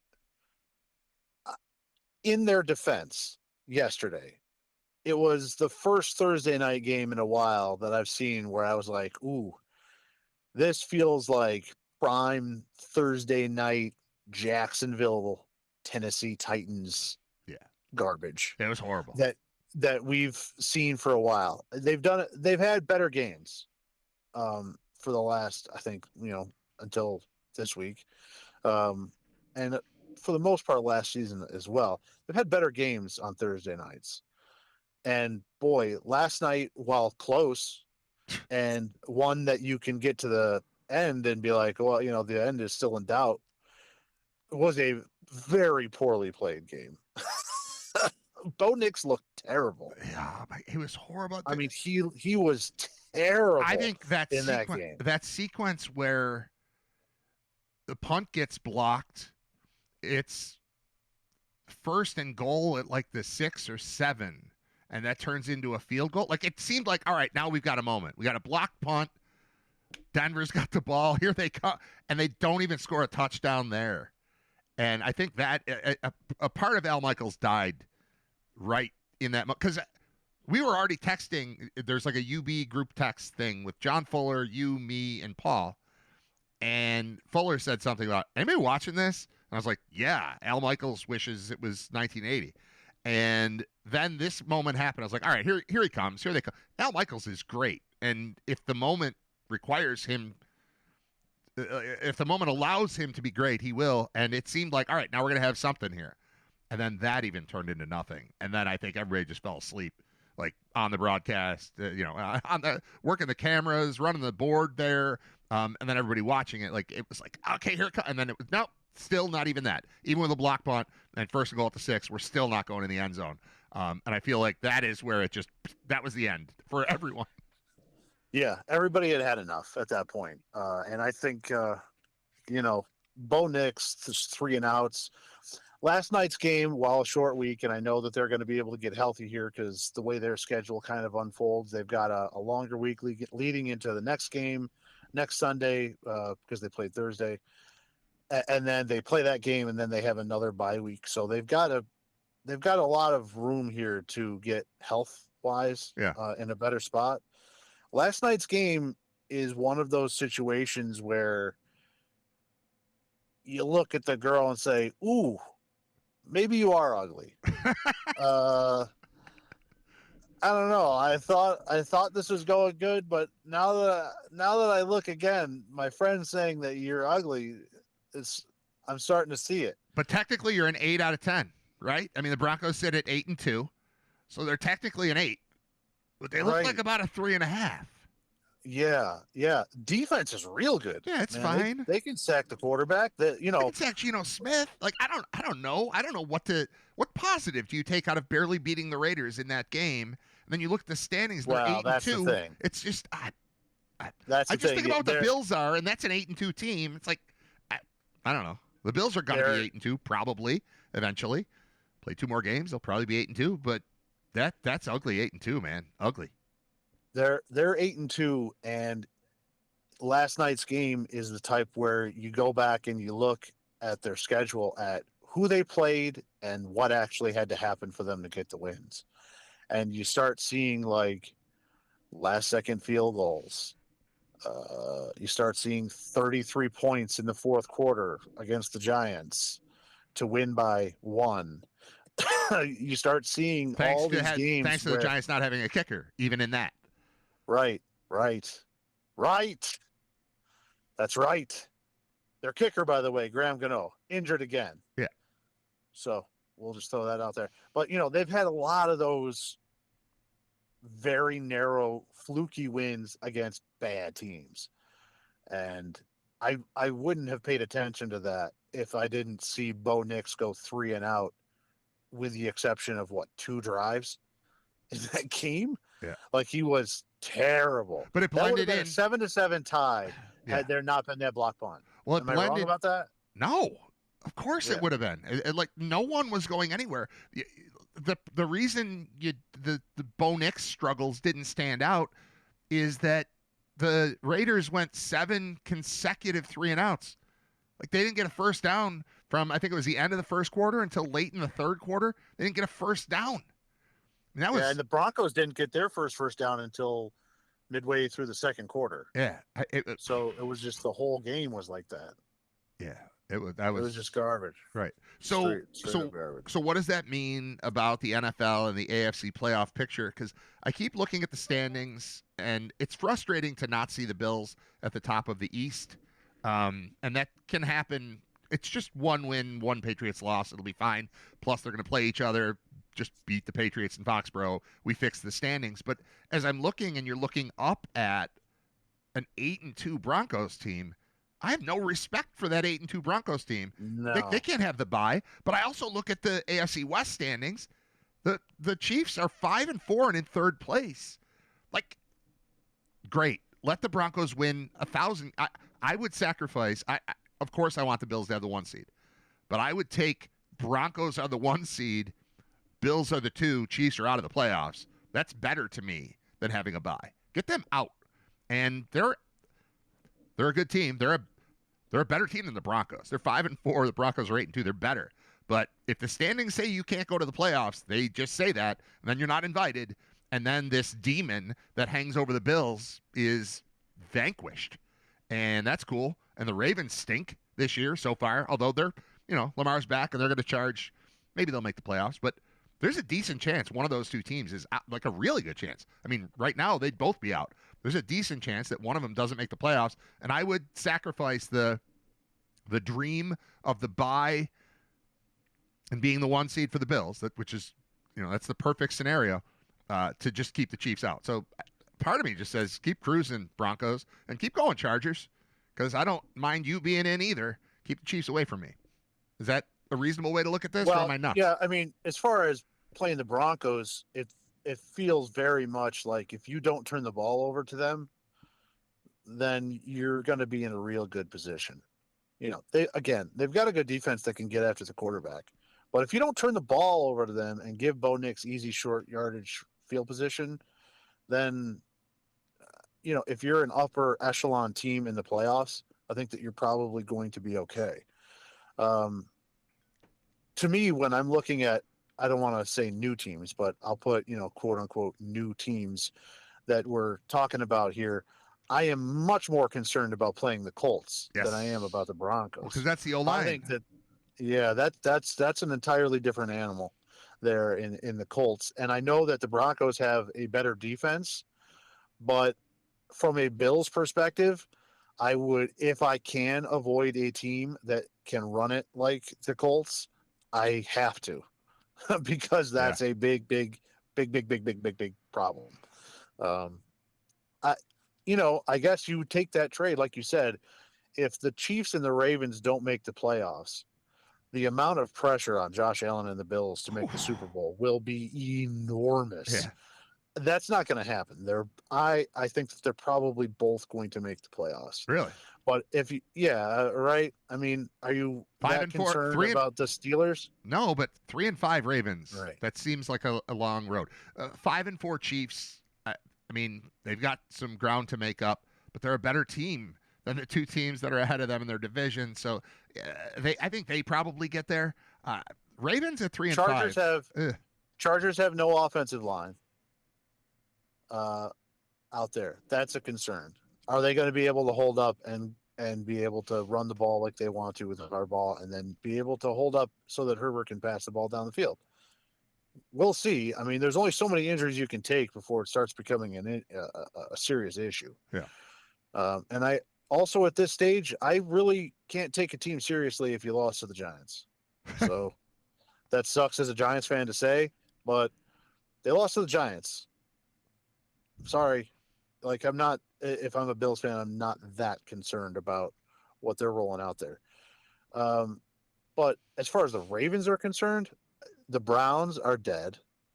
They're terrible. Yep. Can you block one guy? Because if you can, you probably just win easy. The Bengals will score 35 points on you, but you will score 46. So, Yep. they've got no defense and they don't have Burrow. And then the Steelers, are you that concerned about what the Steelers do on either side of the ball? No. No, not really. Aaron Rodgers, is there a possibility that a Haley's Comet game comes where he just looks like the Aaron Rodgers of old? Yeah, maybe. Or maybe he just continues to look 43 and you kill him. He'll do it on a drive in a, if you watch a full game and then there'll be 2 drives, you're like, oh yeah, that's still Aaron Rodgers. But he's not taking over a game and dominating it the way that he used to. So right. So no, that's what I mean with the Ravens. Yeah. I still think that they, their division isn't that tough, and they still have. And I know you and I are both not real big Lamar Jackson fans, but I'm a big regular season Lamar Jackson fan. Well, right? they're a better Against team with him, bad teams? obviously. Yeah, of course. Yeah, against bad teams. I I'm like a watching big him Lamar play. Jackson fan. I like watching him play. Yeah. I wouldn't trust him. I wouldn't want him as my quarterback, but I'm glad he's in the league, and I want him to keep playing for a long time. He's fun to watch. He puts on a show during the regular season, and yeah, you're right. Okay, so the Ravens are 3-5, but they really only need to overcome one team that they certainly will play. Have they played once already? I don't even know. They probably have. I think so. I'm not sure. I think they have. But there's more than half the season to make it up. We're at 8. We're 8 games in on both. You've got 9 more games. Will the Ravens be 2 games better than the Steelers? Probably. So, okay. All right. Yeah, I can put them in. It'll all shake out. You're right. Good call. That's why we talk, man. We're just talking through. The Chiefs are in a much bigger problem because they've dug themselves a hole in a tougher division. Right. Than what the Ravens have. So, it's still shaking out fairly well for the Bills. If they can, we haven't talked about it. Drake May looks pretty good. It's his second season. He's getting real coaching. Yeah, he's here. He's here. He's here for the next 10 years. He looks pretty good. I would slow everybody's roll to he's the MVP of the season so far. No. But trust me, it's being talked about quite a bit. No. But I think that he's vastly improved and is deserves to have a lot more respect than what I had for him at the beginning of the season. Thought he was good, thought he was nice, didn't really think that much of him. He's playing really well, where the Bills now have to think about those games against the Patriots, where for the last couple seasons that wasn't the case. Well, he's in about the same category as Dart. We've talked about, I consider Dart to look like baby Josh, and Drake May kind of does too. They both, to me, look like let's even say like Jaden Daniels as a rookie, or what's his name, C.J. Stroud as a rookie. I was like, all right, cool first year, but I need to see more before I start thinking, oh, this is somebody we're gonna have to think about for 10 years. And both May and whoever else I just said, I lost my own train of thought. So you were talking Dart. Stroud and Daniels. Stroud and Daniels looked like that's a fun year. Dart and May both look like, okay, that's a guy that's we're gonna be talking about 7 years from now as the quarterback of a playoff type team. And I that's what it looks like to me. I don't know for sure, but in a division where Josh Allen is king of the AFC East, I see who the challenger to the throne is. He's not there, but that's who you're keeping an eye on in the division for sure, is Drake May for the next 5, 7, 10 years. Oh, yeah. And it's not going to be Tua. No. Or whatever the Jets are trotting out. Yeah, or whatever happens with the Jets. The big theory in New York City over the last couple of days after the trade deadline, and the Jets traded everybody. Uh, I know that there was they have 3 first-round picks in one of these upcoming drafts here, and what the best stat that or the best graphic that I saw about it was, wow, it's pretty rare for a team to have 3 first-round picks in the same draft. It was last done by the Jets 3 years ago. Oh no. And what they wind up with? Right? Sauce Gardner. Huh? Yeah, all the guys they just traded. Yeah, for 3 Quinn more Williams. first-round picks. Yeah. Yeah. So They're treading water in New York. The new Jets theory is that they're going to try and package the 5 first-round picks that they have, and will try to convince Cincinnati to trade Joe Burrow. Okay. Good luck. Right. I mean, the only way that would happen would be if Burrow was like, "I'm done here." Yeah, he'd have to want to go. Right, but I think that they miss the point that we know, because we have oftentimes been in coaches' offices in Athens, Ohio. That he's a local kid. Yeah. Like, he's from Southern Ohio. He grew up in Athens, Ohio, because Started at Ohio State. Yeah.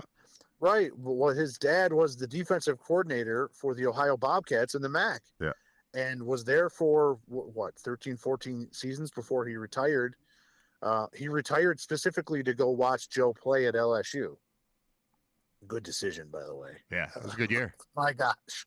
Yeah, that was a good one that's a good year to pick to call it a year and go out and watch your kid play, be running the best offense in the history of college football. Right.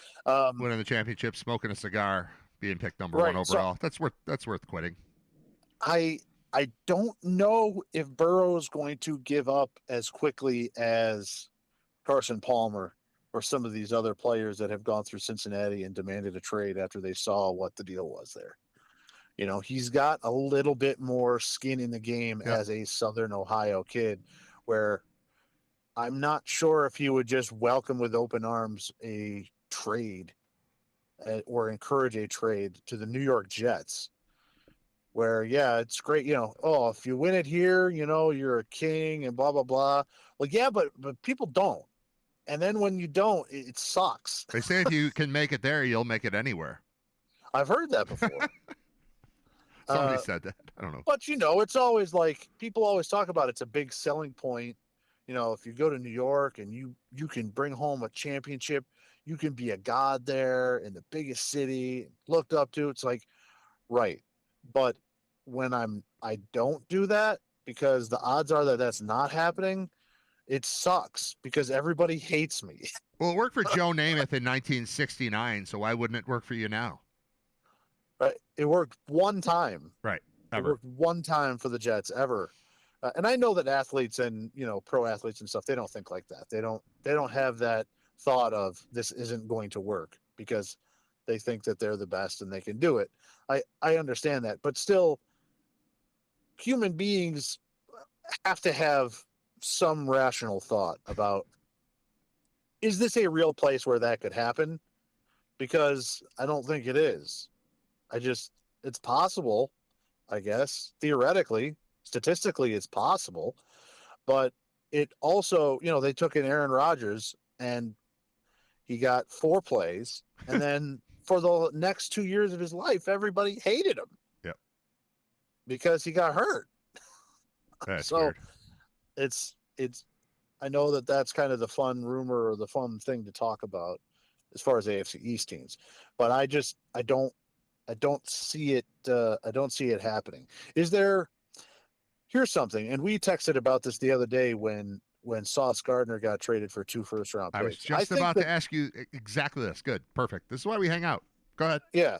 I think that the number of players in the NFL that if I were in charge as a general manager is probably under 10 that I would not trade for 2 first-round picks.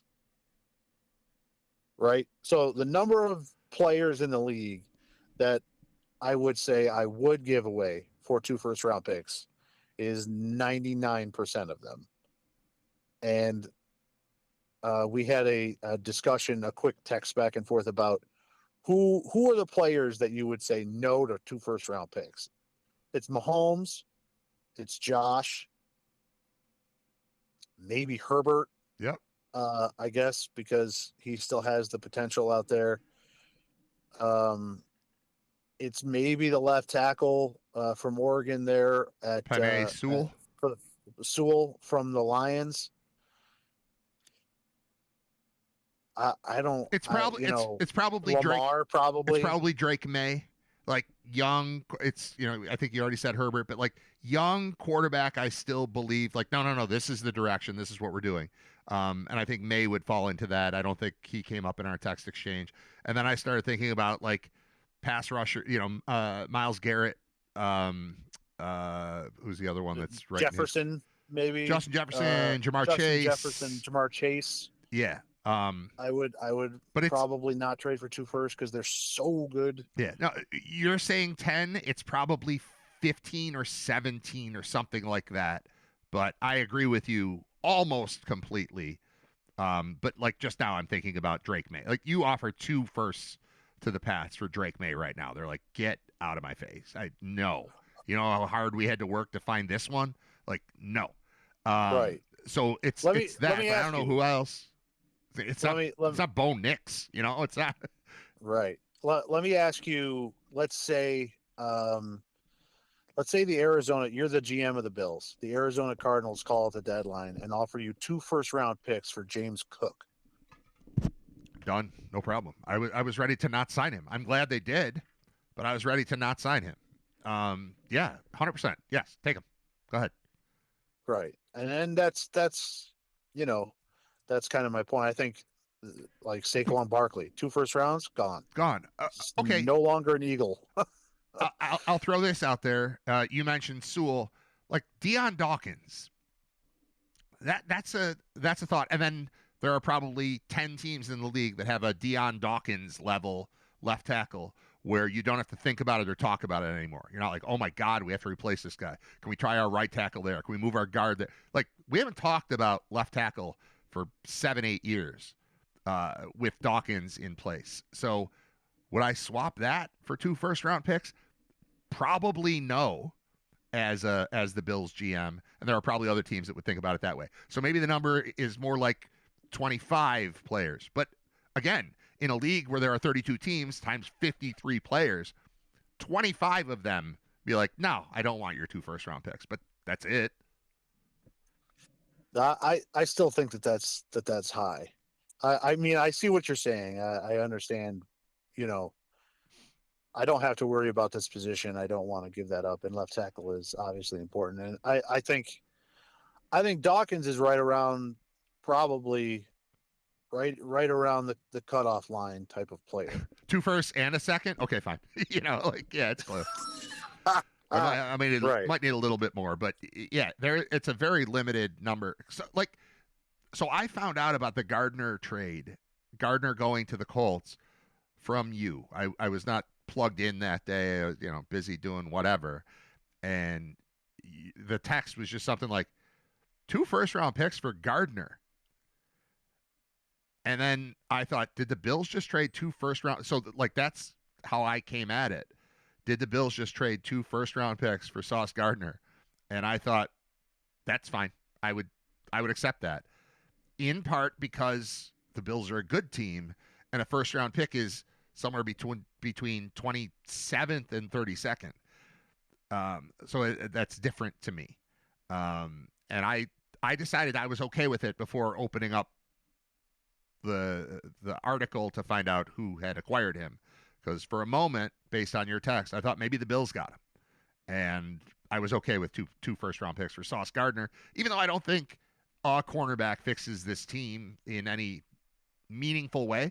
It still would have been an interesting sort of push forward for the Bills, who did nothing at the trade deadline, but then I think kind of acquitted themselves when Brandon Beane came out. I was like, yeah, I'm mad too. I also wanted to make a deal at the deadline, just like all the fans. I just couldn't get it done. It didn't work.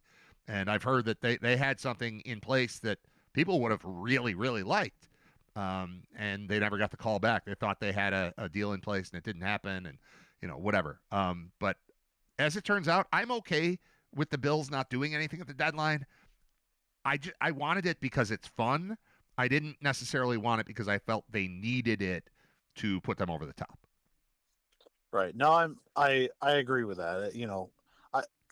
A twist on what we were talking about is I think it's very different to say who are the players I would not trade for 2 first-round picks, as opposed to who are the players I would be willing to give 2 first-round picks up for. Different story. I think that list is much, much, much longer than the other one, especially when you're talking about some type of, as if you're the Dolphins, would you give up 2 first-round picks for a real quarterback? Like, yeah. Uh-huh.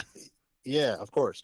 But even for the Bills, like you said, knowing where their average draft position usually is, would you be willing to give up the 29th and the 31st pick in the first round for Sauce Gardner to finish the year? And he's under contract, and you can just, I don't know how he's been playing. I don't watch the Jets every week, but no one does. Lock down, right, to try and lock down one side of the field. Now all of a sudden Benford becomes the 2, right, and he's unbelievable as a 2. Yeah, and Hairston in the slot becomes a much different. So I probably would. I think the Colts, I don't know what their long-term future looks like, but I think at the midway point of this season where they're 8-2, right? 7-2 or 7-2. They're 7-2. They're probably saying, assuming we're not going to lose every game for the rest of the year, we are also going to have a high first-round pick here in the mid to late 20s. So, all right, that's nothing. That we can go in and roll with that. Would you have traded 2 first-round picks if you were the Bills, or if you were the Colts, or if would you have traded 2 for Gardner? Because I would have. No. No. Well, you're the Bills. Like the scenario you just described, that all sounded awesome to me, and I forgot about Hairston. So it's like you and Hairston looks. I mean, we're only 2 weeks in with him, but the Bills' defense looks like Brandon Beane had a good idea, and it's now coming together. And I know the Hoyt injury sucks, but adding him and Ogunjobi and, pretend that Oliver's here, he's not, but Milano came back, and suddenly Hairston's back in the lineup. It's a whole different crew. Like, that's their defense. What's wrong with their defense for the first month and a half? I don't know. None of the players are there. So to me, that would make sense. But whatever. It's not on the table. But I did have to weigh this when you sent me that text, and it was like Gardner for 2 firsts. I was like, holy crap, the Bills traded 2 firsts for Gardner. But they didn't. But I had to think about it, and I didn't hate it. I think Sauce is a good player, and I definitely would be willing to give up a first for him. I don't think I'd be willing to give up 2. I don't think that he has shown himself to be that good of a player. Very handsy. If he's not going to get called for pass interference calls, right, then I'm all in. Yeah. But now there's an assumption that he's Revis too, and he's not. He's not Revis too. But that's kind of, especially playing on the same team where Revis kind of got famous with Revis Island, all that stuff. There's kind of this. All right, we've replaced Darrelle Revis now, and he's not quite that. But I don't know, on this Bills team, could I use him more than? Who are the last 2 Bills first-round picks? Keon Coleman and Hairston. And before that was what, Kincaid? Yeah, I would trade 2 of them for Gardner, or 2 of what they're going to be. I don't know. Makes sense. Maybe Hairston's going to be awesome, and I'm stupid here. He's already got a pick. He does. Looks pretty good. He looks a lot better out there than Trey White. So I love Trey White being on the team. I don't want to have to rely on Trey White. I want when there's an injury for a minute that Trey White goes in for a couple plays, and he'll do something. He's good to be. Everybody loves him. He's cool, but Yeah, Hairston, that's a real nice addition. Super cool. Do we have anything else we need to do here? Oh, I have a No. question. I have a question for you, and I'm going to ask this publicly instead of via text message. Have we known all along that UB wide receiver Nick McMillan is the son of Malik Campbell? Have we known that? Do we know that the whole time? Because I was just reading about this, and like it feels like I maybe knew it when he first came in and then forgot about it. But Malik Campbell is one of the best athletes ever to come out of Western New York, and he played at Syracuse. And his kid is Nick McMillan, and he's got 3 consecutive 100-yard receiving games for the Bulls. Did we know that? Did you know that? Did I know that? I don't remember. I did not know that. Okay, yeah, that's big, right? That's something. Yeah, that's fun.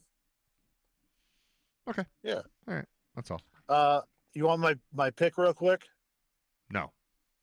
Okay. I'm just kidding. All Yes, right. yes. That was a joke. No, forget it. Scott, it was a No. joke, man. Come I on. got 1 week where I push, and Now, let's hear it.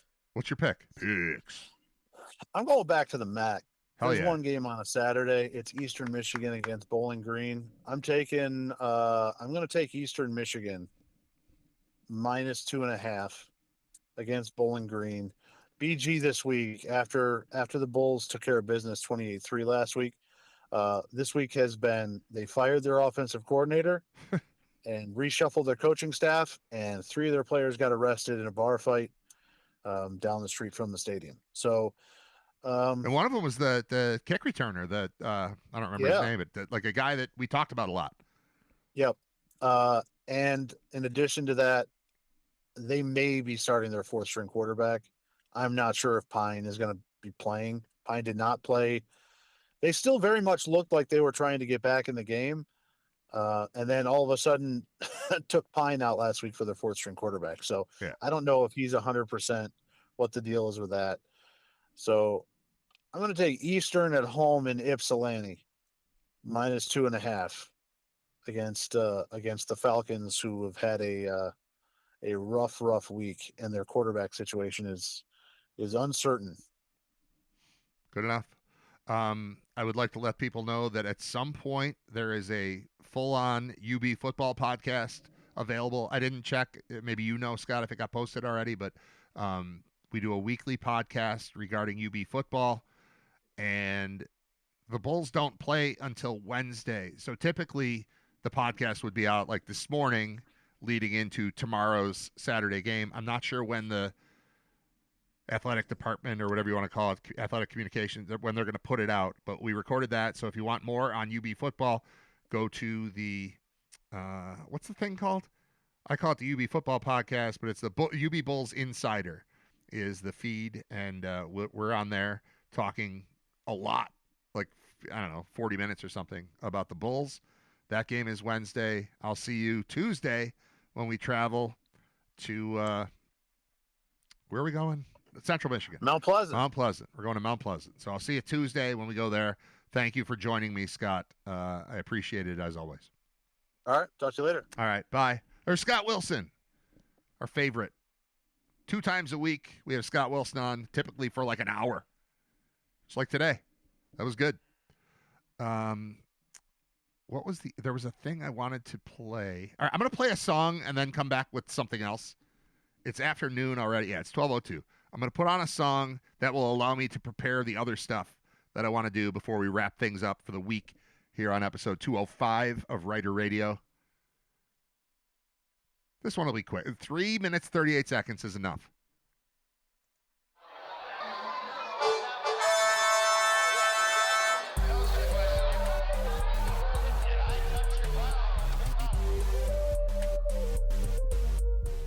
All right, we're just about done with the show.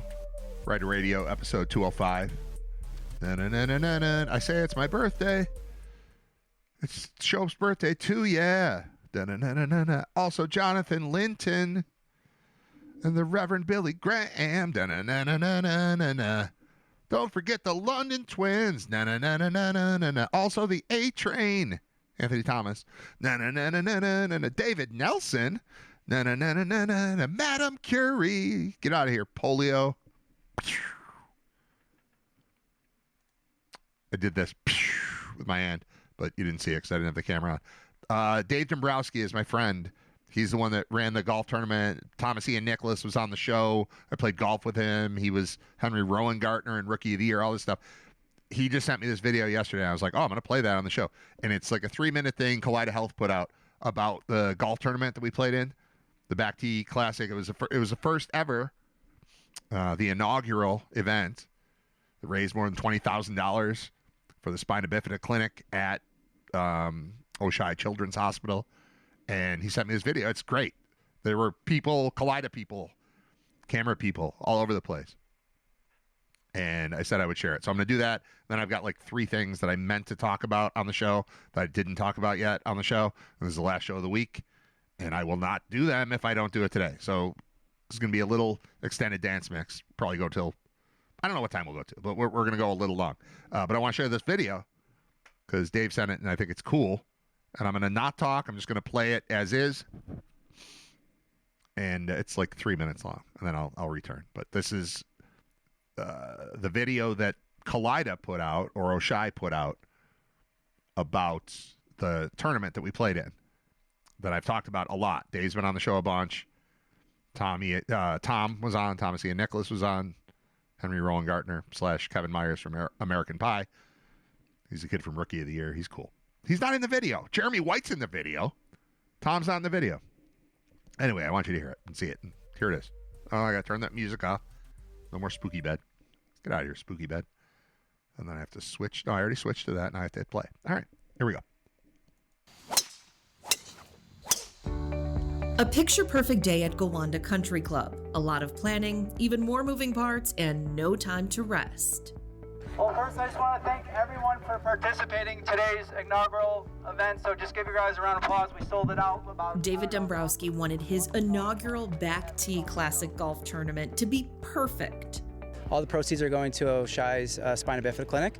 And the reason why I picked that is I was personally affected by it. There was a time in David's life when small milestones and huge dreams seemed so far out of reach. I was born with spina bifida. I had 12 surgeries before I was 2. Wasn't supposed to walk. Been told I wouldn't even make it out of the hospital. These patients are born with a defect in their back, kind of the spinal column in their back, and then that affects kind of how their legs might move. It affects other organ systems like bowel, bladder. David's story is one of perseverance and determination.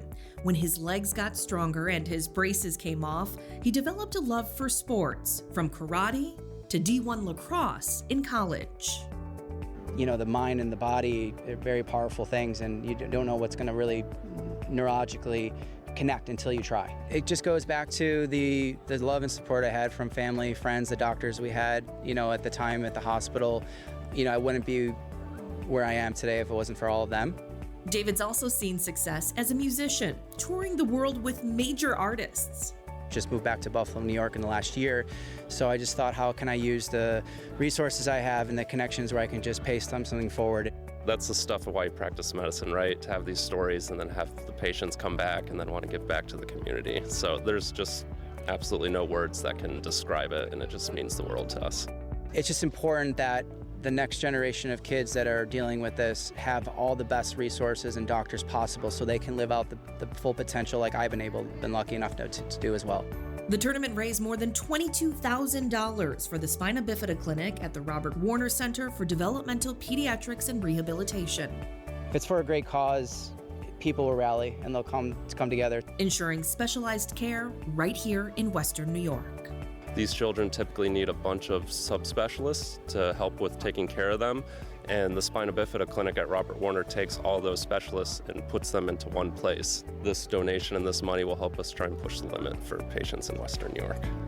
My heart's very full. It's, I don't know, I'm kind of lost at words just because there's been such support. Yeah, at the end of the day, like, this is going to help out a family member and make an impact, and there's no better feeling, I think, than just giving back and paying things forward.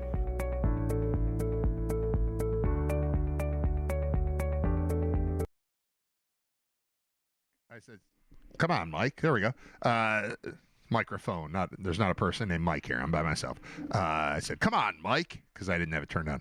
That was awesome. It seems, I understand why we lost the tournament, We didn't lose the tournament, but our foursome did not come close to winning. Every putt that they filmed went in. I'm just kidding. That's editing. They just put the good putts in the video. And if they had followed our foursome the whole time, they would have seen maybe one, like a Mark Gahn putt at some point. But anyway, that's my man Dave, who we've had on the show a bunch, and we will have on the show a bunch, and will be a part of the tournament next year too, because it went really well. But damn, having like a real professional, that's the difference between a one-man, this is what my show looks like. It's me with, pictures behind me, and the lights, the reflections suck, and there's my rugby shirt back there. You get like real people doing it, it looks awesome. Sort of crash upstairs. I don't know what that was.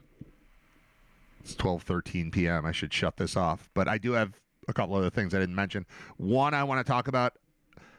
I think I might want to start doing a segment every show about the latest on the YouTube versus ESPN/Disney/ABC crisis that exists for those of us who subscribe to YouTube TV and depend on it for programming.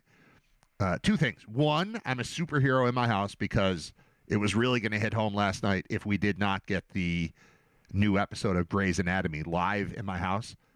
And I figured out how to convince our smart TV to actually listen to the antenna that's plugged into it and allow ABC, which is free, to just be in our house. And it worked, and I'm amazing. I got home we had a basketball practice last night. My son Zach is playing on 2 or 3 teams this year. 3 if he makes his school team, but 2 for sure. Usually he plays on 1. This is his 4th year of basketball. He's 13 years old. He's 6'2" and 200 pounds and ready to, do it. And started to see that last night. I was very impressed. I talk more about baseball with the kids than basketball with the kids, but 2 of them play baseball. 3 of them play basketball. And the one who doesn't play baseball is 13 years old and 6'2" and 200 pounds. And it's coming. I can't wait to have a conversation with him. And I told this to my wife last night. He's our I won't say least athletic, least interested in sports of the 3 kids. But there is something to know about Zach. He is, I don't know if perfectionist is the right term, but when he decides he wants to do something, he just practices it quietly and gets good at it. So whether it's, when he was little, it was math. And then it turned into all the instruments he plays, guitar and drums and piano and saxophone and whatever else, bass and programming beats. But it's all stuff he can do quietly by himself. Basketball, you can't really practice by yourself. I mean, if we had access to our own gym, I guess he could. But you have to go practice with the team. And if he's not great at it, he doesn't love it. And he's getting really good at it. He's grown a lot height-wise in the last year or so. And with that, a bunch of the sort of baby fat, chubby thing has worn off, and suddenly he just looks like a basketball player. And I think this is going to be a thing. And if I can convince him that he cares, then he's going to care, and then it's going to be something. So he's playing for a couple teams, maybe 2 for sure, maybe 3 teams coming up. And I watched him in practice yesterday. It was his second practice, but my first attending a practice where I'm not the coach. He's just playing for some other dude who was cool. That was exciting. That was not on my sheet. I don't know why I'm talking about this. Channel 7. Oh, so I got home from basketball practice. Sorry, I digress. This is what I do. I'm good at digressing. The whole show could just be called Digression with Brad Ryder. I got home and it was 8. Practice was from 8 until 9. So I got home at 9:20 or something. And I was like, I'm going to be a superhero. I'm going to trick my wife into liking me by figuring out a way that she can watch Grey's Anatomy live when it's on. And I sat in our family room and started messing around with the remote and the screen. I do not recommend whatever generation of Samsung smart TV I have. I do not recommend that thing. I hate it. But I knew the show was in there somewhere, and I found it, and I made it work by like 10 to 10. We were up and running and ready to watch ABC Live. So I did that. We can all do it. Also, I think we're doing it wrong as far as paying for all of these streaming services. I get why I pay for Prime. I pay for Prime to cancel out the shipping. It's $100 a year or whatever, and it comes with movies and TV stuff. I get that one. That one makes sense. Netflix, I think we just have to keep doing. Other than that, there's an antenna that brings in the local stuff. There is a list of things that just come in on a Samsung TV, for example. I found thousands of channels I didn't know I had. If you just didn't know what was on TV, if you didn't have to be a participant in the conversation with your friends and family about whatever show you're watching. I don't watch any current shows, really. But if like there's a network show that you're really into, and then live sports are a problem too. But we do not need to pay what we're paying as a society for these streaming services. There are a million things available. If you didn't know, you could turn on a TV station. If you could just watch Family Feud. There's a whole station probably of Family Feud. There's a whole station of probably Law and Order. You could entertain yourself for the rest of your life without paying for any streaming service. And this does not mean that I'm going to get rid of all of them. This is not a campaign against them. I'm just saying that there are 4,000 channels available on that television that I didn't know about.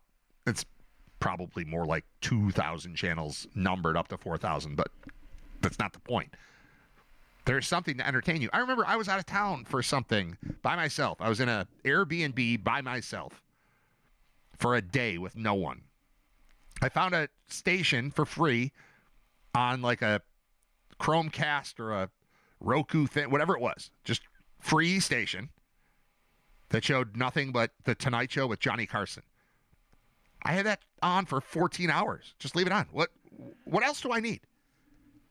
If I'm not having a conversation with somebody else about the stuff they saw last night, live stuff, it's as entertaining as anything ever. There were hundreds of people putting that show together. It was great. It had all the stars of the day. It was awesome. Just The Tonight. You could pick any one of these things. There's a Game Show Network thing. Is it the same as the Game Show Network you get on cable or whatever else you subscribe to? I don't know, but who cares? They're just old game shows. I think we should all stop paying for this stuff, and it would resolve a lot of the problems if we just stop saying yes to streaming services with fees. If we stopped collectively, there'd be nothing they could do. There should be one place where it's like, yes, I would like to watch the live stuff, and I'll pay you whatever I have to pay for that. Other than that, don't need it ever. Also, if you're just willing to wait a day, you can watch the new episode of Grey's Anatomy the next day. You just can't see it live. Except you can, because it comes in over the air. It's free. You need an antenna. If you don't own an antenna, you're doing it wrong. But if you do own 4 antennas like I do, and you're paying for 7 different streaming services, you're also doing it wrong. So I'm doing it wrong. I concede that. Played the Dombrowski thing, talked to Scott, Channel 7 superhero, Al Michaels bored, Nick McMillan is Malik Campbell's kid. I didn't do anything on the price reduction on weight loss drugs. It's a big, like, hey, Trump did it. We'll see. Maybe we'll talk about that next week. I don't know, but we're done for today. Thanks for listening, watching. I apologize for the audio concerns. Crap, I just remembered that when I put this together for the podcast, I now have to merge the audio track with the video track because there was no audio for the first hour on YouTube, and I'm sorry about that. But if you watch the podcast version of it, you'll get all of that. So thank you. I gotta go. I'm out. I'll play Hallelujah again, and then we're done. Bye. Thanks. It's your birthday today. It's your birthday today. Rock and roll and celebrate. We lose control and you cut the cake. The night is yours. Destiny awaits. So share toast with your closest mates. It's your birthday today. It's your birthday today. Grab your goodie bags. Open your gifts. Blow out your candles.